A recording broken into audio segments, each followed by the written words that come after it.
ሰላም ሰላም ጤና ይስጥልኝ ክቡራትና ክቡራን የኔ ብርቱካን ፋይፊቱ ቻናል ፋሚሊ ሰላም ብያለሁ። በሀገር ውስጥ በሀገር ውጭ ያላችሁ ሰላማችሁ ብዝት ይበልኝ። ኢትዮጵያ ሀገራችንን ሰላም ያደርግልን። ሰላም ለኢትዮጵያ፣ ሰላም ለሀገራችን። ዛሬ እንግዲህ ይዤላችሁ የመጣሁት በጣም አሳዛኝ ነው። እንግዲህ የእህታችን የሀና ሞት ነው። እንግዲህ በጣም ነው የሚያሳዝነው። ስለሷ አንዳንድ ልላችሁ ነው የመጣሁት ማለት ነው። በጣም ነው የሚያሳዝነው። በጣም በጣም ልባችሁ የሚሰበርበት ህይወት አጠፋፍ ነውና በጣም ነው የሚያሳዝነው።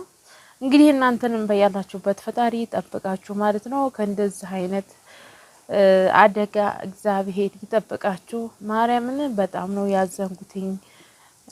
በጣም ነው የከፋኝ። ሰው ደግሞ ከሞተ በኋላ ዝም ብሎ ቲክቶክ ላይ ስገቡ የእሷ ቻናል ብቻ ነው የሚታየው። ሰው ተሞተ በኋላ ብቻ ነው በቃ እንደዚህ ቫይራል የሚወጣው ማለት ነው።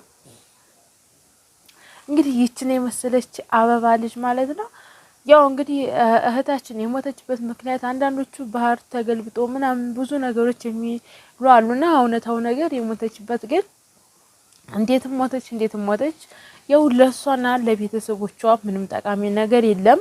ግን እውነታው የሞተችበት ምክንያት ያው እንግዲህ የሳውዲ አረቢያን መታወቂያ ለመያዝ ወይንም ኢቃማ ለመያዝ ያው ብትልም አልተሳካላትም ነበርና በዛው ሆኖ ስላልተሳካላት ያው እንግዲህ በቅርቡ ያው ባለትዳር ነበረች። እንደሰማችሁት ያሰማችሁም ካላችሁ ያሰማችሁም ደግሞ ባለትዳር ነበረችና በቅርቡ ነው ያገባችውና ያን ብዙ ጊዜ የትም አልቆየችም በትዳር ላይ ማለት ነው። በቅርብ ጊዜ ነው ያገባችው።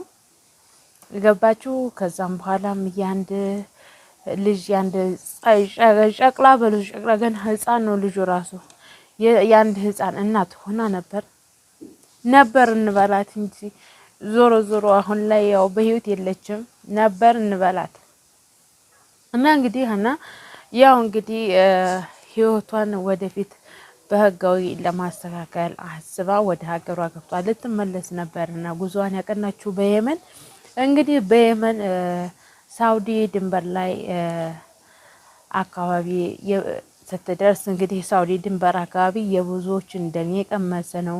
የብዙዎችን ህይወት እየበላ ነው። የብዙዎችን ህይወት እየቀጠፈ ነው። ስለዚህ እዛ ውሃ ጠማኝ ልቤን ከዳኝ ብላ ነው በዛው እንግዲህ እህታችን ሳውዲ ድንበር ላይ የቀረችው ማለት ነው። በየመንና በሳውዲ ድንበር መሀል ነው እህታችን ህይወቷ ያለፈው ማለት ነው። በጣም ነው የሚያሳዝነው። በጣም ነው አንጀት የሚበላው። እውነት ለቤተሰቦቿ መጽናናትን እግዚአብሔር ያድላቸው። ደግሞ ምን እንደሆነ ታውቃላችሁ? ቲክቶክ ላይ ስትሰናበት ምን እንደሆነ ታውቃላችሁ አለችው? ቤተሰቦቼ እወዳቸዋለሁ። የቲክቶክ ፋሚሊዎች እወዳቸዋለሁ። በዚሁም ተሞኩኝ እወዳችኋለሁ ምናምን ብላ ነውና ቲክቶክ ሰርታለች ተመሄዷ በፊት ያው እንግዲህ ከሄድኩም ብላ ነው። ግን እሷ ሁለት አማራጭ ነው ያዘችው ማለት ነው። ሁለት አንዱን ነው ይዛ የተነሳችው። ስለዚህ ከሞኩም እንግዲህ ደህና ሆኖ እወዳችኋለሁ ብላ ቪዲዮ ሰርታለች ማለት ነው። በጣም አሳዛኝና በቃላ እቺን የመሰለች አበባ በጣም እንጃ በቃላ እኔ አንዳንድ ጊዜ ሰው ቀልብ ምናምን መግባት እንዴ ባጭሩ ያስገባል መሰለኝ። በጣም ነው ያዘንኩት ቤተሰቦቼ። በጣም ነው የተሰማኝ ማለት ነው። እንግዲህ ሀገሬ ገብቼ ስንት አመት እንግዲህ አስባችሁታል? ስንት አመት ከቤተሰቦቿ ተለያይታ ቆይ ቤተሰቦችን ማገኛለሁ ብላ አስባ ግን አሁን ላይ ደግሞ መንገድ ላይ ህይወቷ ያልፍ ያው በጣም አንጀት ሰባሪ ነው። በጣም ነው የሚያሳዝነው። እኔ እንጃ ውስጤን የበላችሁ እኔ እንዴት ልላችሁ አልችልም። እኔ የሷ ቤተሰቦች እንዴት እንደሚጽናኑ አላውቅም። ብቻ ይከብዳል። ቤተሰብ እንደዚህ አይነት እኮ አደጋ በጣም ነው የሚከብደው።